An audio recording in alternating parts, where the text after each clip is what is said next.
अथ सप्तमो अध्याय। श्रोताओं के पालन करने योग नियमों का वर्णन। शौनक जी बोले, हे शिव भक्तों में श्रेष्ठ महाबुद्धिमान सूत जी, आप धन्य हैं जो कि आपने यह अद्भुत एवं कल्याणकारिणी कथा हमें सुनाई। हे मुने, शिव पुराण की कथा सुनने के लिए व्रत धारण करने वाले लोगों को किन नियमों का पालन करना चाहिए, यह भी कृपा पूर्वक करके सबके कल्याण की दृष्टि से बताइए। सूत जी बोले, हे शौनक, अब शिव पुराण सुनने का व्रत लेने वाले पुरुषों के लिए जो नियम हैं, उन्हें भक्ति पूर्वक सुनिए। नियम पूर्वक इस श्रेष्ठ कथा को सुनने से बिना किसी विघ्न बाधा के उत्तम फल की प्राप्ति होती है। दीक्षा से रहित लोगों का कथा श्रवण में अधिकार नहीं है, अतः मुने, कथा सुनने की इच्छा वाले सब लोगों को पहले वक्ता से दीक्षा ग्रहण करनी चाहिए। कथा व्रती को ब्रह्मचर्य से रहना चाहिए, भूमि पर सोना, पत्तल में खाना और प्रतिदिन कथा समाप्त होने पर ही अन्न ग्रहण करना चाहिए। जिसमें शक्ति हो वह पुराण की समाप्ति तक उपवास करके शुद्धता पूर्वक भक्ति भाव से उत्तम शिव पुराण को सुने।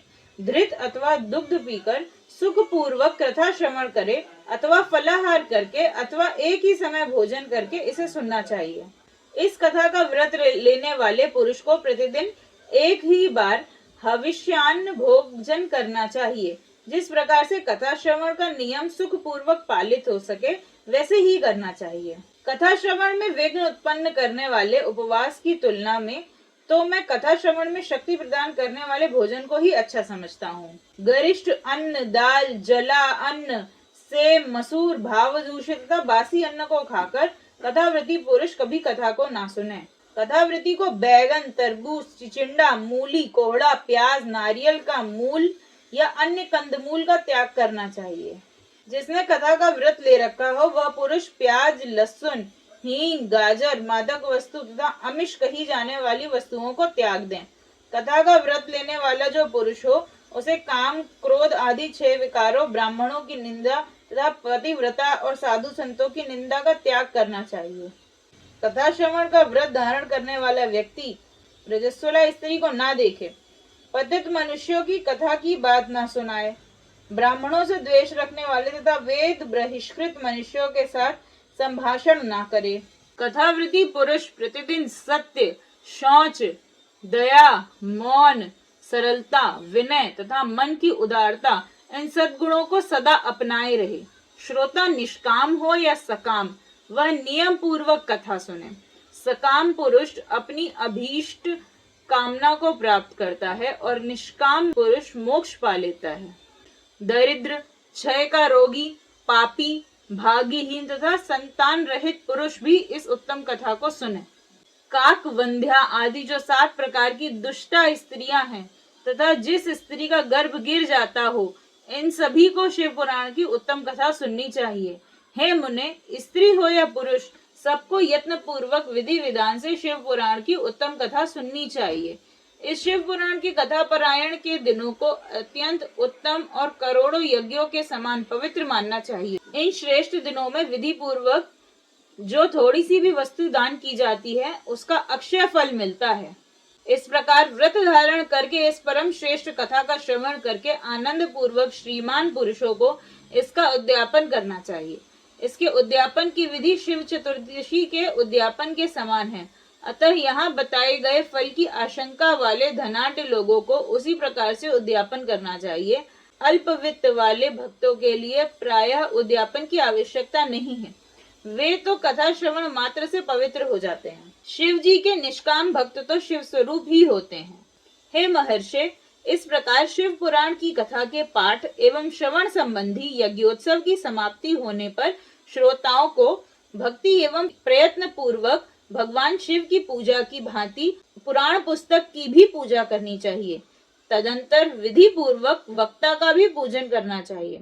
पुस्तक को आच्छादित करने के लिए नवीन एवं सुंदर बस्ता बनाएं और उसे बांधने के लिए दृढ़ एवं दिव्य सूत्र लगाएं, फिर उसका विधिवत पूजन करें। पुराण के लिए जो लोग नया वस्त्र और सूत्र देते हैं वे जन्म जन्मांतर में भोग और ज्ञान से संपन्न होते हैं। कथावाचक को अनेक प्रकार के बहुमूल्य पदार्थ देने चाहिए और उत्तम वस्त्र, आभूषण और सुंदर पात्र आदि विशेष रूप से देने चाहिए। पुराण के आसन रूप में जो लोग कंबल, मर्गचर्म, वस्त्र, चौकी, तख्ता आदि प्रदान करते हैं, वे स्वर्ग प्राप्त करके यथेच्छ सुखों को उपभोग कर पुनः कल्प पर्यंत ब्रह्मलोक में रहकर अंत में शिवलोक प्राप्त करते हैं।